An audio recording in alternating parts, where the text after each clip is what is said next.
Public are attending both in person and remotely through YouTube Live. And in a few minutes, I'll read the rules of order for public comment at governing board meetings. And if you wish to make a comment remotely, you should have signed up using the Google form that's available under the YouTube Live description. If you do not see this link to the Google form, refresh your YouTube live stream.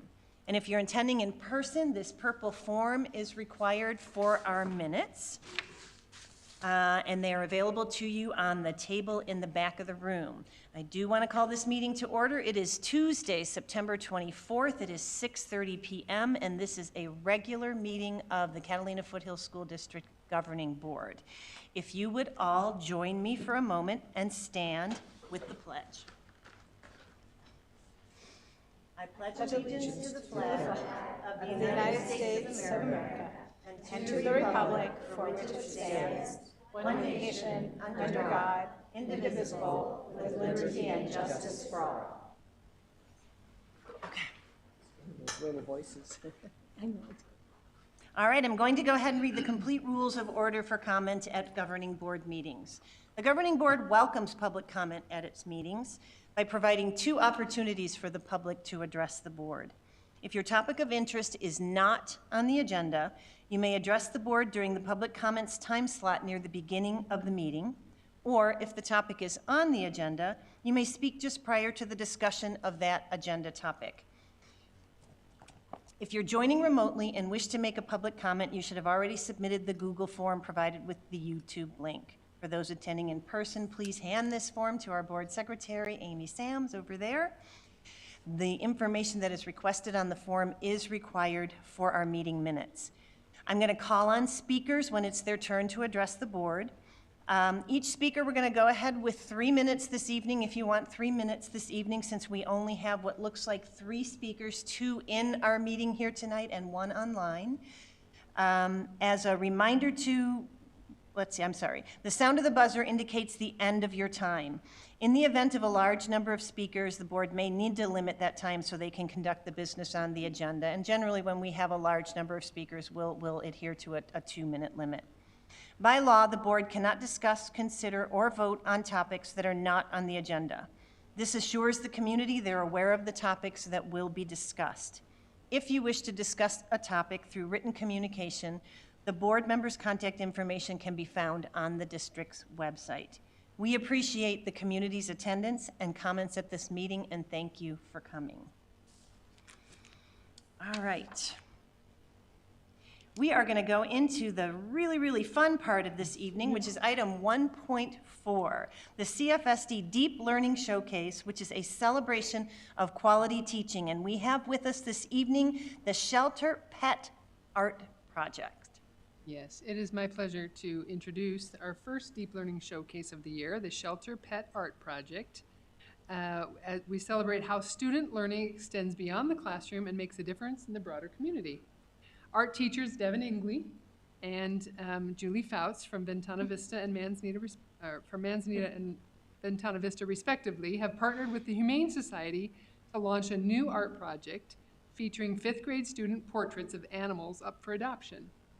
So each student selects an animal and creates a unique piece of art to bring out the animal's unique personality. The portraits are laminated and displayed on the animal's cage. So encouraging visitors to interact and adopt the animals. And when the animal is adopted, the artwork is gifted to the owner. So the children give their artwork to the new pet owner for a keepsake, adding a personal touch. It not only engages students creatively, but also demonstrates how art can serve as a powerful tool for community advocacy. This project highlights the principles of deep learning by challenging students to apply their artistic skills in a meaningful real-world context. By collaborating with the Humane Society, students are learning how their artwork can raise awareness and inspire positive change, specifically by promoting animal adoption and supporting the shelter's mission. Through this process, students are deepening their understanding of how creativity, empathy, and civic responsibility intersect, making their art more impactful. So we have our 2 teachers here. We have Devin Ingley, and we have Julie Fouts, and we'll watch the video. Let's go. Roll.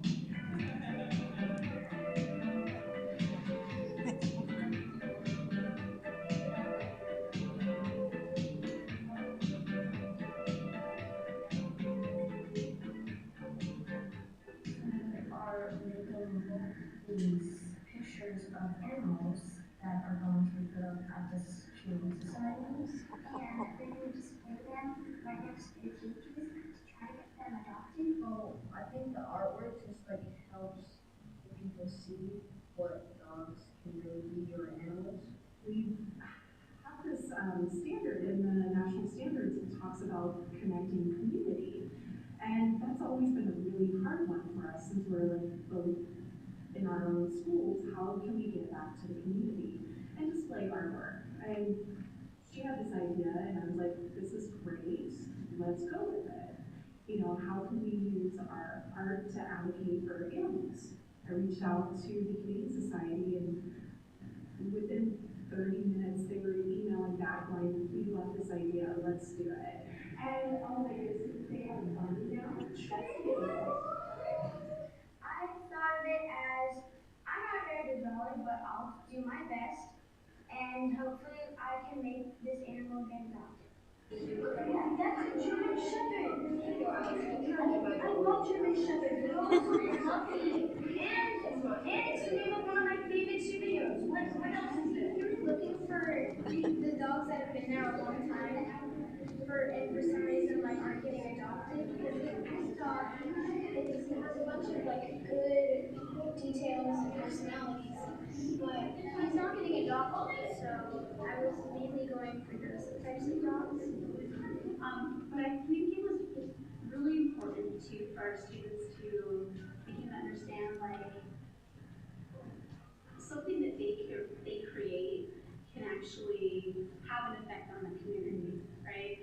That they can make positive changes. They can do things that with their own hands, you know, that really positively affect people that they don't even know, and these animals that they've never met. And I think that's a really powerful thing because, you know, and especially with this age group, children love making art, of course, you know, but then now you're turning it into something that is now going to be seen and given to the family who adopts that animal. So I mean, this is like, it's very selfless of them, and they would jump right in. They're so excited. So I thought this was a really terrific and wonderful opportunity to expand the Humane Society's reach to the Catalina Foothills School District. We've seen some happy results so far with some of our animals. We have a long-term resident cat named Mal who's been here about 7 months, 6 or 7 months. And the very next day after his shelter pet art was put up, he was adopted out. And so we got a really immediate success story with Mr. Mal, and we're very excited about that. I just think this is a really special opportunity. It means a lot to our staff, it means a lot to our community, and it helps our animals. This is really such a special thing that Devin and Julie have kicked off, and it's done so much for these animals. I think an often overlooked aspect of this, while they are being adopted out and we're helping them find their forever homes, even prior to that, they're getting more attention, they're getting more affection as these art pieces are drawing members of our community in to visit with these animals. They're getting social interaction that they aren't necessarily having otherwise. And it's really just bettering their lives on a daily basis. you know, like they understand the importance of what they're doing. And I think this is a really cool project because we're able to help the animals and do something really nice for the community. So it's yes, making cute artwork and that, but they really do understand. I think that's great. I mean, as a 5th grader, like we're still kids, but they really can change the community and change for positive. I think that art can contribute a lot of different things about an animal. Like they have a special need. You can show them playing and they can still be like a lovable dog. It's really fun how my school provides this support. Having that advocacy tool where, you know, art can help lend its voice to things that don't have a voice, such as dogs and cats and ferrets and rats and guinea pigs. Sugar gliders and yes, just trying snakes. And if you guys want, you guys go to the Humane Society after whatever you guys have to do and go dog or cat or any animal.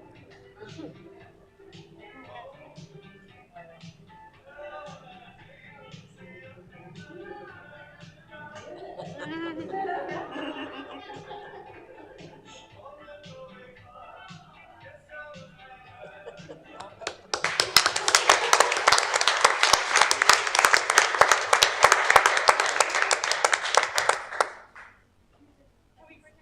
Absolutely. Dylan. No. Hey, hi. These are the stars here. Yep, we have a few. Yes. Do you have any questions for the students? Who has pets? All of you, almost all of you.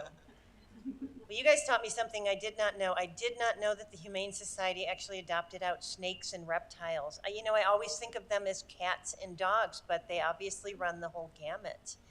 And I don't know if I missed this from the video. Is it all grade levels or just fifth grade that's participating in this? How's that working?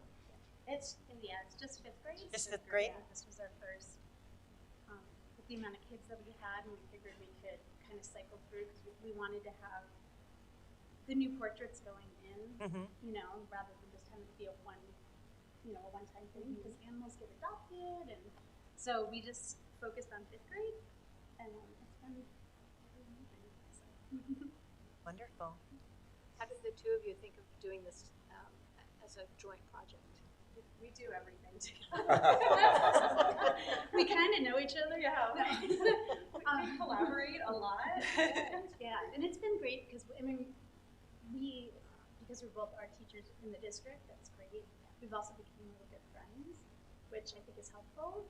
We do have the CIT collaboration. This was kind of above that, and we have the same passion, I think, for shelter animals.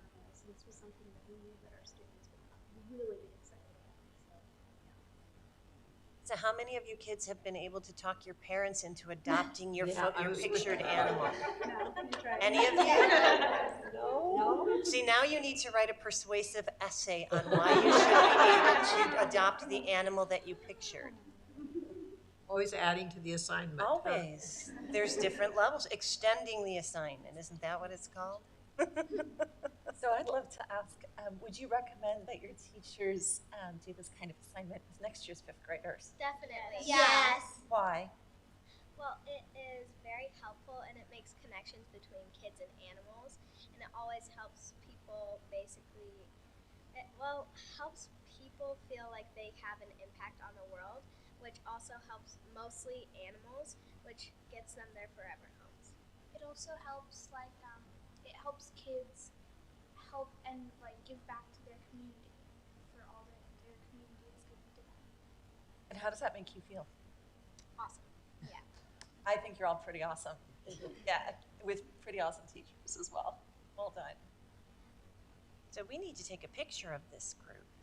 Absolutely. We absolutely need to take a picture of this group. Do we have a banner up there? We don't have our We don't have our banner up.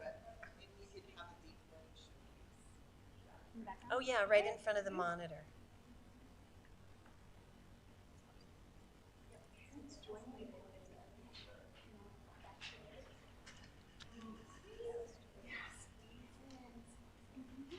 Maybe we could have a couple of friends of the scouts we might join in this picture? Just for the Humane Society.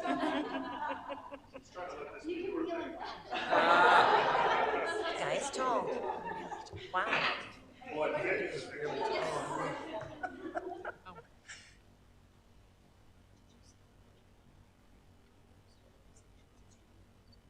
Yeah, I think it's K-Gun. I'm not sure. We'll have to ask Julie. Good job.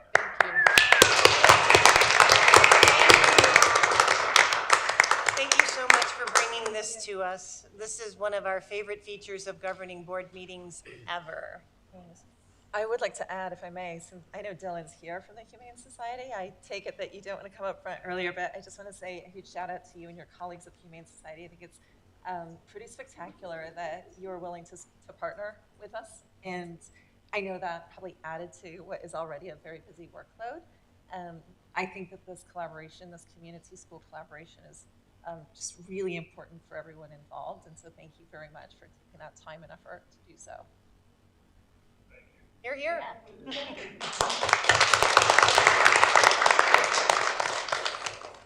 Yes, Julie. If I can just mention, this story is going to be featured on KNET 9 tomorrow morning, starting at 5 a.m. and running throughout the day. Wonderful. In the afternoon and 5 in the afternoon. We're doing a live shot from the Humane Society, so we'll send out that link to the story. Please do. Yes. That's awesome. Wonderful. Set your alarm clocks, everyone. Kids, I expect you to be up at 5 in the morning watching this. And also great video, Julie. Thank you once again. Yeah. Once again. Okay. Well, it's now time to move on to the other business on our agenda. And we love having all of you here, and we'd love all of you to stay. I also do understand if you have other things you need to do this evening, that's fine as well. You don't have to worry about that. But we will, in just a minute here, go on to the rest of our business. Thank you so much for sharing with us. All downhill from here. Yeah. It's Taco Tuesday, is that what you said? Water bottle there. They're going out for Taco Tuesday. Oh, wow, good for that. Thank you. Thank you. Thank you so much for coming. Thank you, everyone.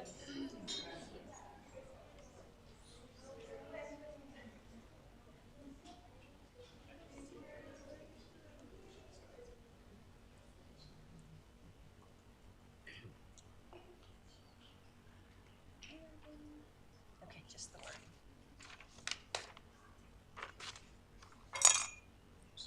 Aye.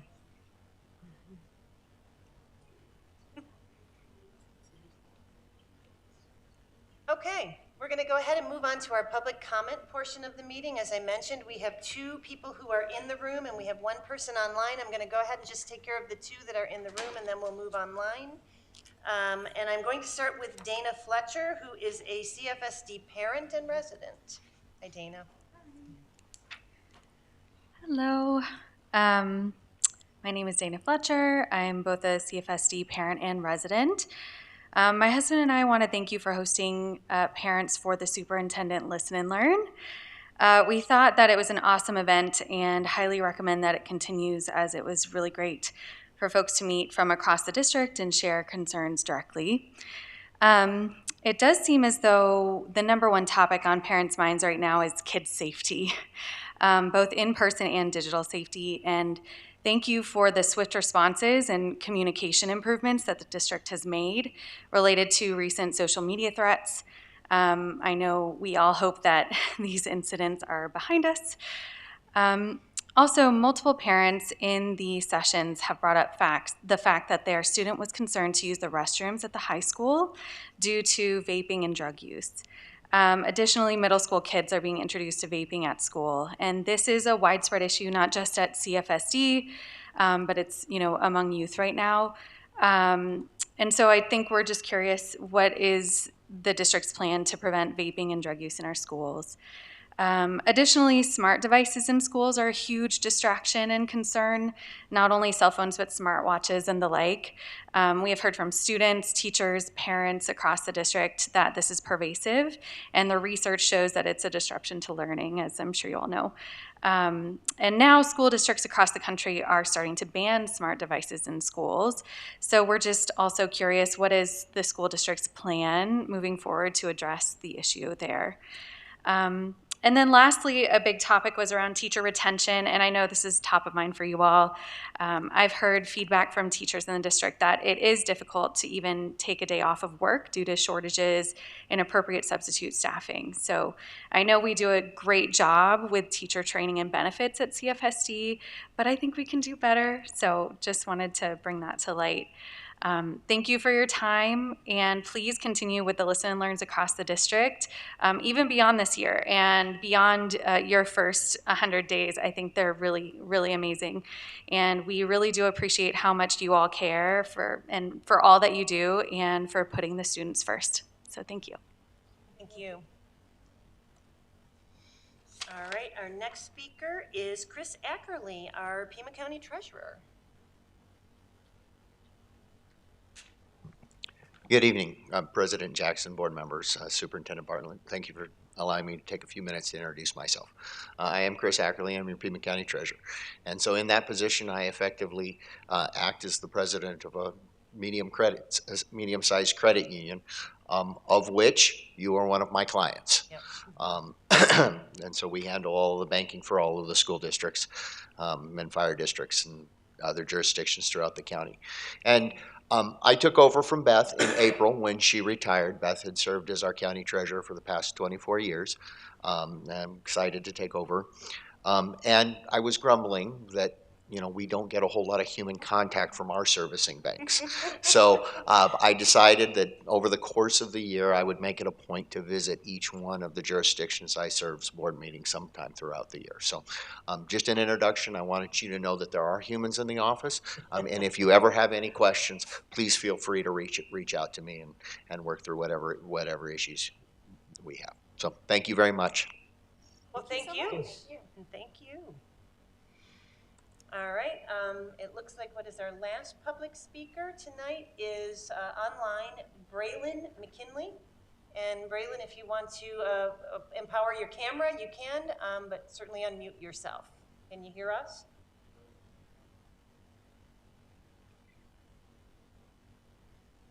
Braylon, are you there?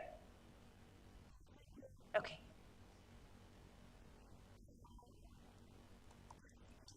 Yes.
Okay.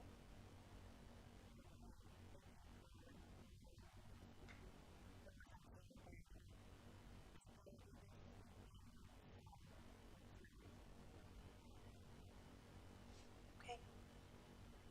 All right. Thank you, Braylon. Thank you, Braylon.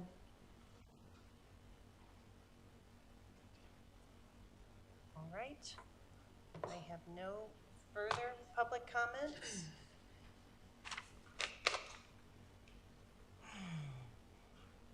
All right. We will go ahead and close the public comment section of the meeting this evening and be moving on to our consent agenda. Does anyone have anything that they wish to pull on the consent agenda? Thank you all for coming. Can you, I need a minute, please, to relook at the personnel. Okay. Detail, please. We can give you all that time.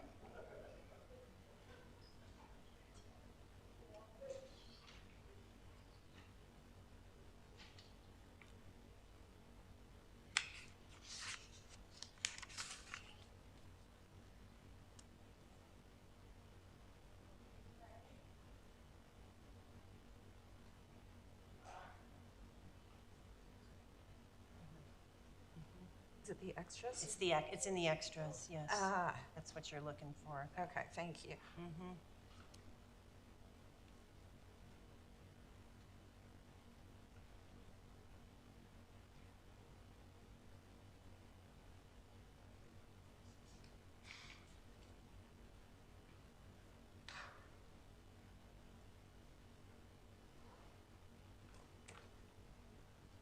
let me know when you guys are ready.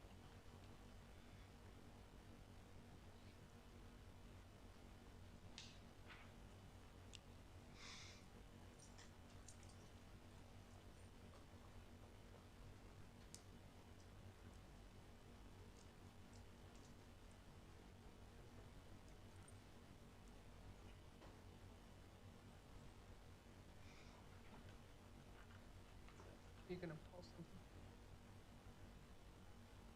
No. Anyone have any questions or comments? I would like to ask Associate Superintendent Ms. Westover. Yes, sir. Since you present the personnel memorandum, is there anything that you would change about what is before the board tonight? No, not at this time. Thank you for asking. Okay. May I make a motion? Is there Oh, I'm anyone sorry. pulling anything else on the Sorry. consent agenda or any other comments or questions on the consent agenda?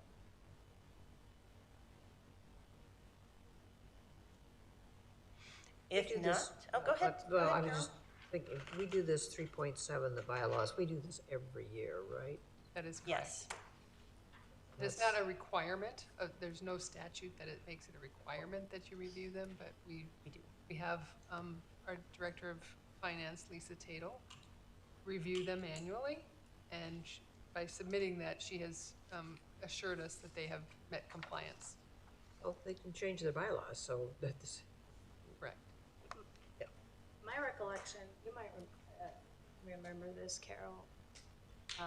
we didn't always do this. It's, No, but we've done it for a while. we've done it for a while. My recollection was there was a period of time where we became aware that some of the business practices within the FFOs were not compliant with other district Recs. business practices. Right. It was on the financial side, On especially. the financial side, and that's when the business office started doing trainings and that sort of thing, so.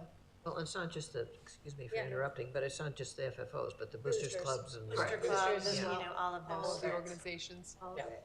work Yeah. groups and supplementary Yeah. organizations. That's when I recall we went to a more, wanting to have a more consistent approach. So is the has the motion been rewritten now versus? No, what? it is not. It will be. My intent is to present the motion phrased a little bit differently to acknowledge that we're approving the recommendation Okay, as opposed to approving the bylaws themselves. Yes. thank you. Sure. Anything else on the consent agenda? And if not, we are ready for a motion. I move that the governing board approve consent agenda items 3.1, approval of the September 10th, 2024 regular governing board meeting minutes memorandum as presented. 3.2, the expense voucher memorandum as presented.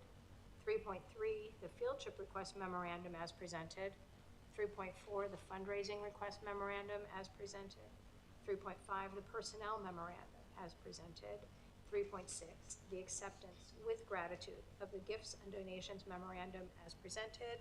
And 3.7, approval as recommended by the CFSD Business Office of 2024-2025 bylaws for the family faculty organizations, booster clubs, and CFSD Foundation as presented. Second? We have a motion and second. All those in favor? Aye. Opposed? Motion carries 5-0. Okay, we are then going to move on to section 4 of our meeting, which is our unfinished business. Item 4.1 is approval of revisions to policy GCF, professional staff hiring, and policy GDF, support staff hiring. This is a second reading, hopefully an action item this evening, and I will turn it over to our Associate Superintendent, Mindy Westover. Okay, thank you. 4.1, as we discussed at the last meeting, requires us to add the statement that any individual who has pled guilty, no contest, been convicted, or is awaiting trial for offenses that include dangerous crimes against children, sexual conduct with a minor, any crime requiring sex offender registration, and or crimes in other states in similar categories. We added those to both the GCF, which is the professional staff hiring, and the GDF, support staff hiring. It was also suggested that we specifically add the language and not just the statute. So both of those have been updated. There is one minor change on GCF that we would like to include for offenses in the wording that just got omitted, but we'd like that to go in on this vote, that it says for offenses that include on both policies. And the legal reference was also added, and those will be added to our hiring practices as well. So you're talking about adding the words to include? For offenses on GCF. Right before the yellow? Yeah. Right before the yellow. It's missing. Waiting trial, oh, for offenses Yes. that include, got it. Okay, thank you. And then the for offenses is included on the GDF, not those two. I think we commented last time that it was amazing that this hasn't been here before. Yes. Yes. So obviously a welcome and pretty no-brainer kind of change, I guess.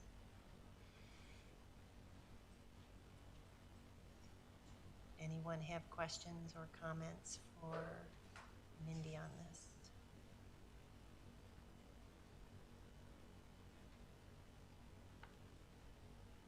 And if not, we'd be looking for a motion as amended for this from I move somebody. that the governing board approve revisions to policy GCF, professional staff hiring, and policy GDF, support staff hiring as amended.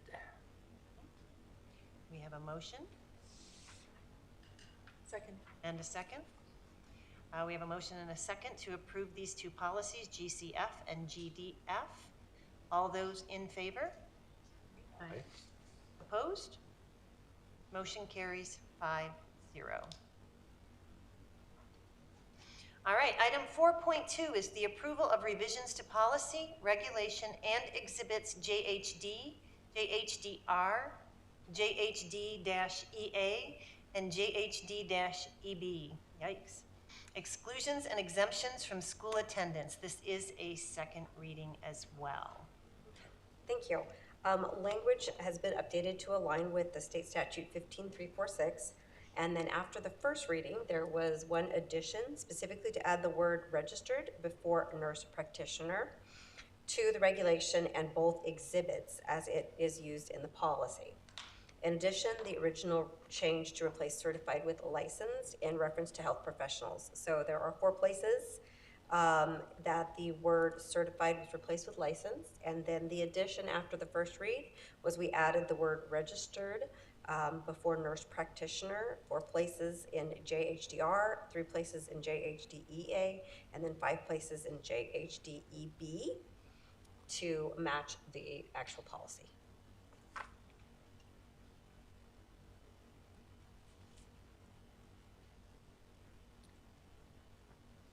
And the gist of this change is simply to clarify who the medical, determines. yes, medical professionals that we will accept documentation for when working with students to work on chronic health conditions.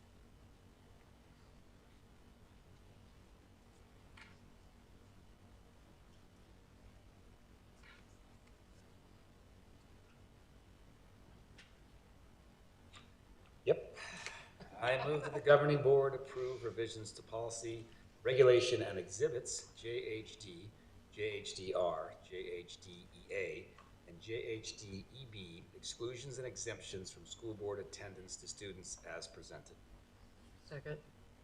We do have a motion and a second. All those in favor? Aye. Aye. Opposed?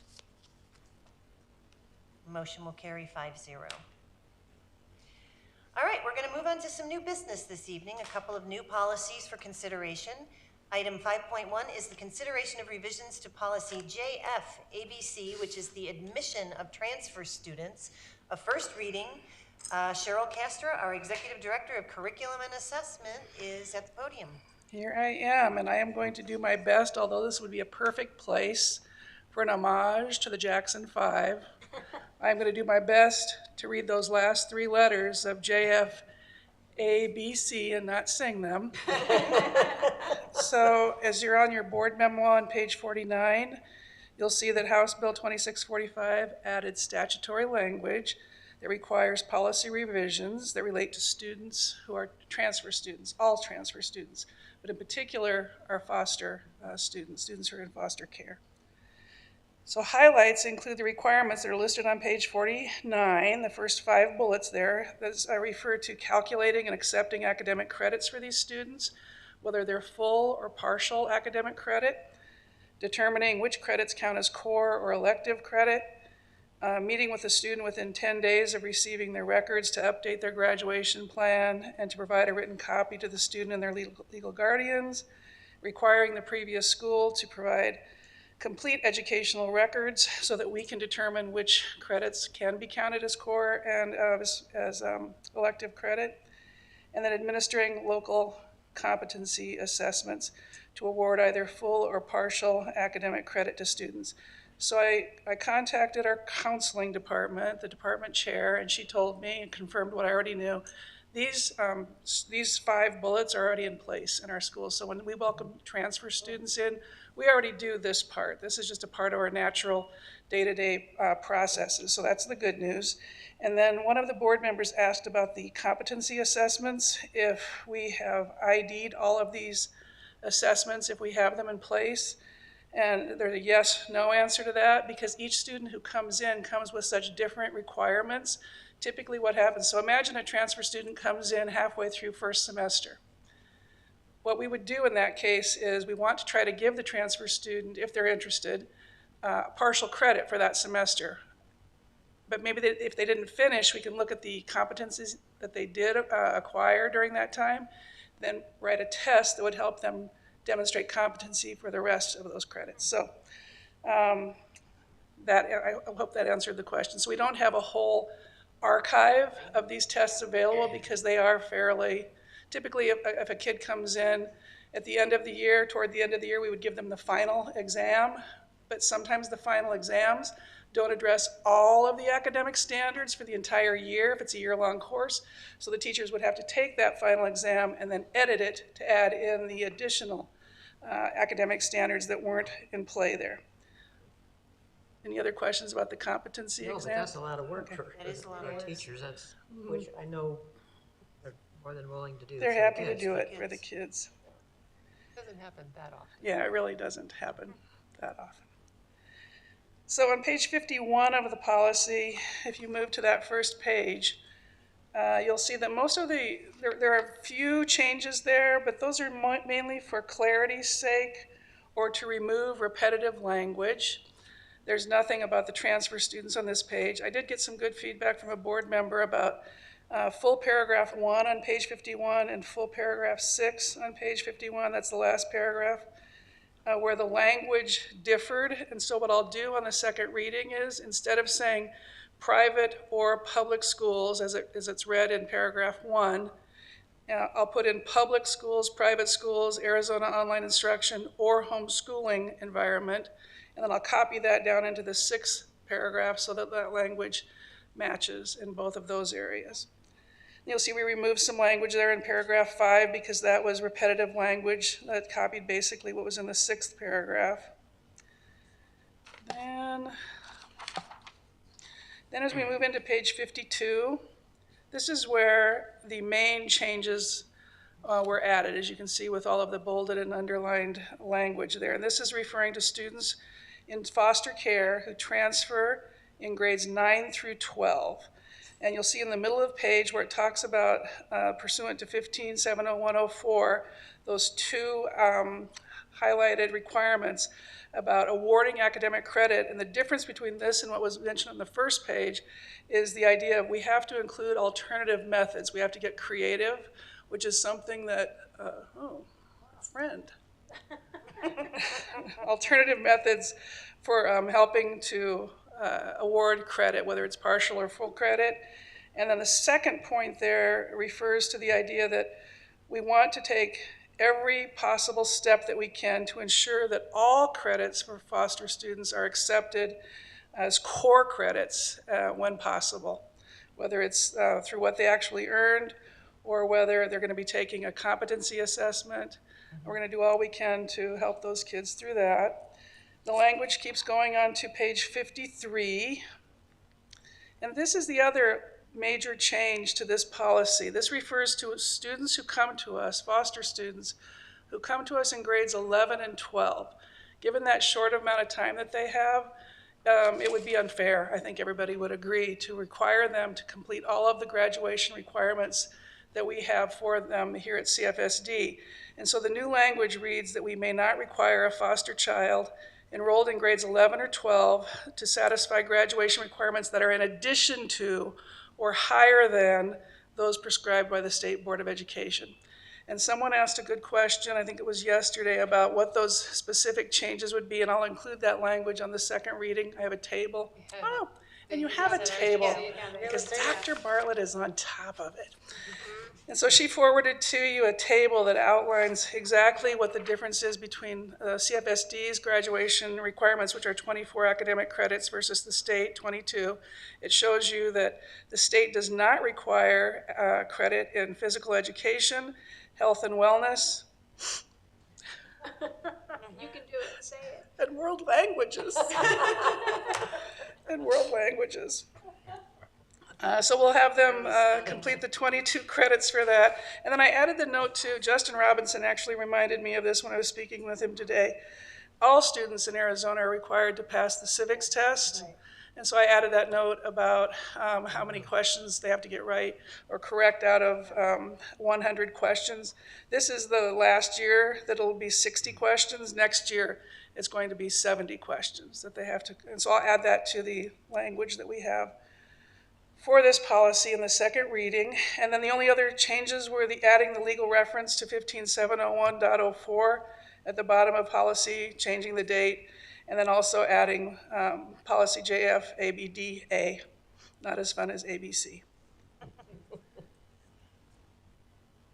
Sheila, on the civics test, if I remember correctly, there was a conversation a few meetings ago that there's not a state database of, like, that proves that they've taken that test. We are required to document that, and the kids can start taking. But if they've taken it at another school, how do we, like, do? We would have to contact the school to find out if they've taken it from middle school through high school, because they can take it in middle school and get credit for it.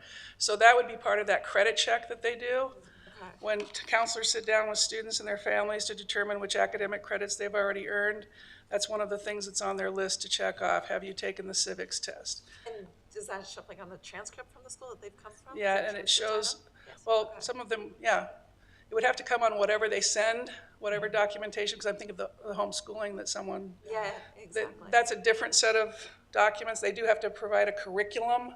Yeah. It might not look like a formal transcript, but if the student took the civics test and was being homeschooled and they had a record of it, they could share that with us. Okay. How early in middle school can you anytime during middle school you can take the civics test? Anytime during middle school. I didn't realize that. I think there's a push. When I was at Espero, I remember them talking about 7th and 8th grade is where they start to push it. Mm-hmm. And that's what we've been doing for the last few years. Mm-hmm. And most of our kids do very well on it. Yeah. And there are a lot of study materials online. You can access the whole test. Yeah. Is it multiple choice or is it? Multiple choice. Multiple choice. You can take it as many times as you need. As many times as you want. Questions. It's a good car game. If you have a parent who's applied for citizenship, it's the same test actually. Yeah. So It is. Our kids studied it for years before they had to take it. Yeah. It's online. Mm-hmm. It's true. From the naturalization service. That's right. I'd like to change the subject from the citizenship test. We'll change away. Okay, so when I read this policy, it obviously is focusing on high school kids because that's where we're talking about credits for graduation. Grades 9 through 12, right? Right, grades 9 through 12. We get transfer kids younger than that. I assume teachers work with those students who come to us from other places, whether they be other school district, wherever, to make sure that they are where our kids are in the same level. That's just done to place them appropriately. Not in a formal way, but just part of, Well, and so like when they join us in middle school or before, and so in some ways it's a bit simpler when they're younger because there are fewer options available. So if you come to us as a 7th grader, you're going to be taking 7th grade ELA. yeah, You're going to be taking 7th grade social studies. You're going to choose, you're going to take placement for math and foreign language. Yeah. And that's also laid out in policy JFABDA. okay. The admission of students in foster Okay, care. okay, And that's the policy that is for all foster students. okay, thank you. About how many children do we have in any given year? Minimal number. Low number. I'm sorry? Less than 10. Across, like in total, you mean, or just at the high school? No, in Total, less than 10 across. When you get the assessment report, you'll see usually that it's blank It's always, yeah. because it's less than 10. It has the asterisk in it. And this policy applies, just to clarify, it's transfers from private, public district, public charter, online instruction, and kids who may have been homeschooled, correct? Correct. And in the case of homeschooled students, how do they get credits? They're They're tested? required to have a course of study, and so Randy Collier, the department chair at the high school, told me of a case last year or 2 years ago where a parent came in with the course of study and all the standards that the student had addressed. Okay. And so then they were able to align it with the courses that we have.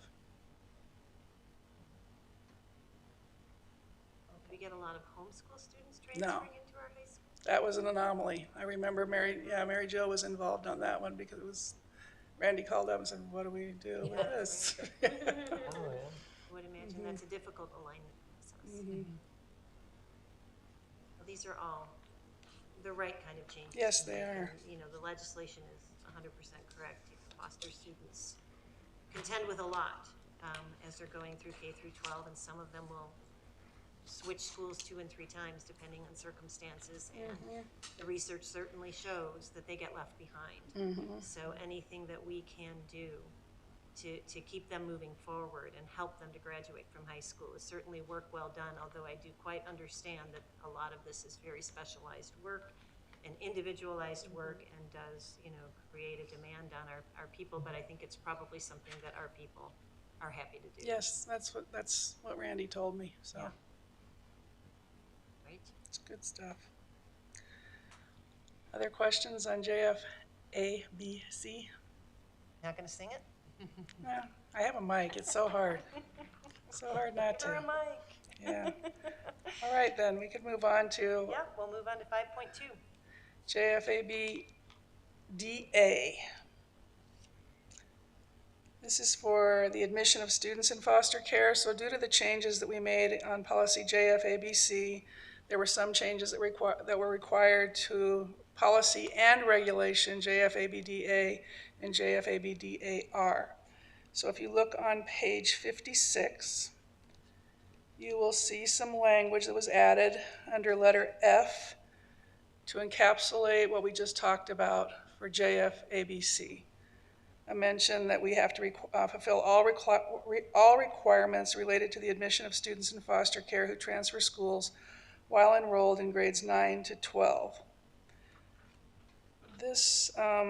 There was also a question from a board member about notice to providers that you see mentioned under purpose statement part B, toward the very end of that, the last line. And they asked if everyone who is involved in this understands what the notice to providers is and if there are policies in place to work with this. I called Dr. Erin Matajacek's office and spoke with her staff. They told us this is a very common document that is used, and it gives caregivers the authority to enroll a child in school and obtain medical care. And so that's a form that we need when the student enrolls. And it includes things like the DCS contact information, specifications about contact with the child's family, and then the child's health care coverage identification number. I haven't confirmed that with Dr. Matajacek yet, but before the second reading, I'll check in with her to confirm that. But they said this is something that's very common to their department and their work with foster kids. So that was on page 56.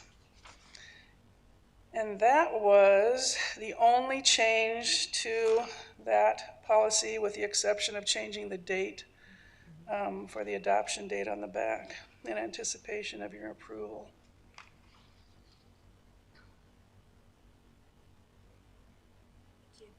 Questions about this one at all? So then we move on to the regulation where all the fun begins, because this has to list what we talked about in JFABC. And so you'll see that under admission, we specified all of the actions that the district must take related to students in foster care who transfer schools while enrolled in grades 9 to 12, as outlined in policy JFABC. And so it's the same language that you saw with a little bit more specificity about, if you'll see under the first bullet on page 59, under the line that begins, the principal in collaboration with school staff at the enrolling school will calculate academic credits. If you move down a little bit further, this is where the idea of using alternative methods is reinforced.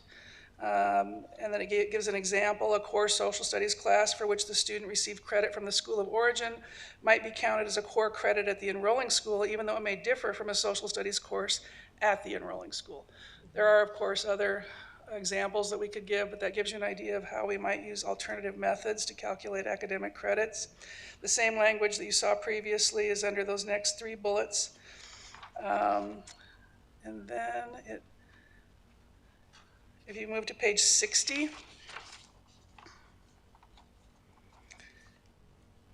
Board Member Sigler found a couple errors that we needed to correct. Thank you for your eagle eye. In the middle of the page, part B and C, you'll see that part C ends with and then there's nothing. And so I deleted that and I put the and up under B where it belongs, and I'll put that into the policy on the second reading so that it reads better in that area. Somewhere along the way, those two items got I think they got, Yeah, it looked like, somewhere along the way. And then if you move down where it begins on page 60, best interest determination, children in custody of DCS, there were no changes in this section. However, a board member said that some of this language might be a bit confusing and or redundant, that it seems to be very repetitive in some places. So I'm going to be meeting with Dr. Matajasic so she can go over this section. And then next time I come back, we'll have that language with Dr. Matajasic's approval on it. Other than that, there were no other changes to that regulation.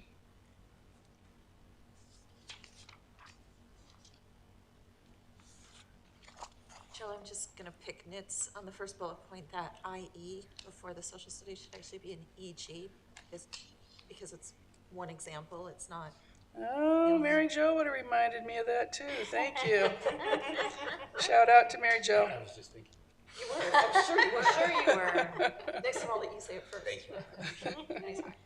Thank you, Gina. It'll be fun.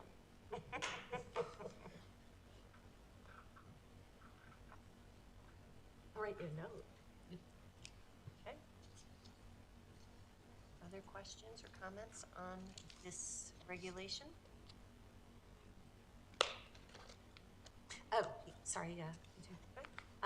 1, 2, 3, the fourth bullet point down, 10 days. Is that 10 calendar days or 10 school days? That's a good question. I'll ask Aaron. Where are you for? The last bullet point on the first page of the regulation. Oh, there we go, yeah. I will ask. Thanks. Remember years ago when we went through something and changed all the calendar days? Oh, I do remember that. Oh, that was awful. Did you have to do it? Yes. They said to do it. And guardian to legal guardian. And Yeah. We're still doing that. yes, we still are. As the policies come up. Okay, anything else for Cheryl on this? We will see all of this new business again at our next board meeting in October. Thank you. Thank you. Thank you. Thank you. Good stuff. Well, it's a good reminder of how diverse our student body is. And how we treat how many needs. students equitably and differently. how many needs we have to serve and how we do it. All right, we'll move on to item 6, which is discussion and reports, Arizona legislative or governmental activity. We got anything here? Uh-oh.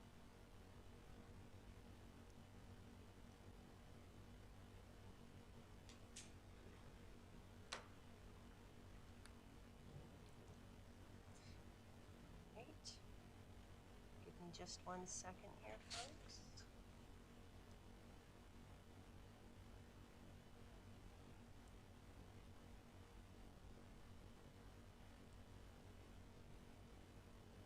Bear with me 1 second.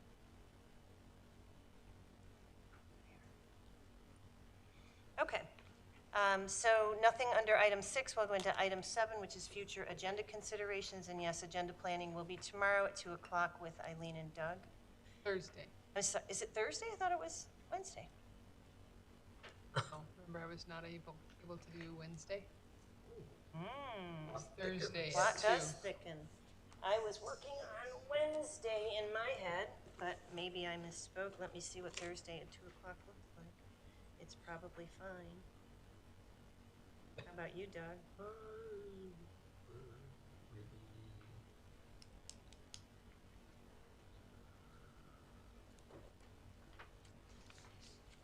Yeah, we can make that work. Okay. Thank you. Thank you. Because I know you made some rearranging. Yeah, sorry, I had Wednesday in my head the whole time, but that's okay. I did want to make a quick comment under, I'm sorry, go ahead. Can I ask a Sure. different question about, for agenda planning? Yeah. I mean, for future agenda considerations.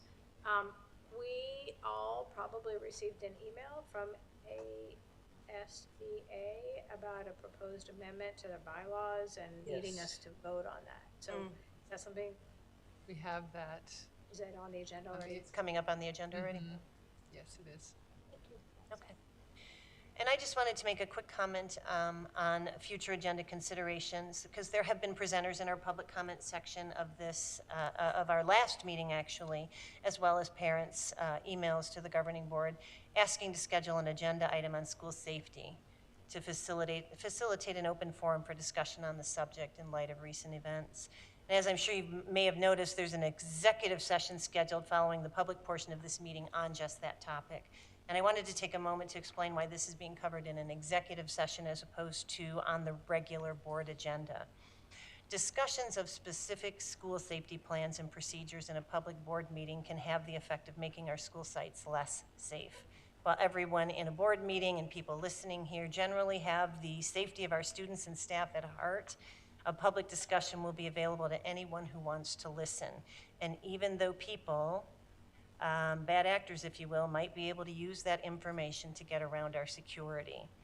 This sad fact has been acknowledged by our state legislature, which has included school safety and security in its list of exceptions to items that are to be discussed in an open board meeting and that should be discussed in an executive session, hence our executive session this evening.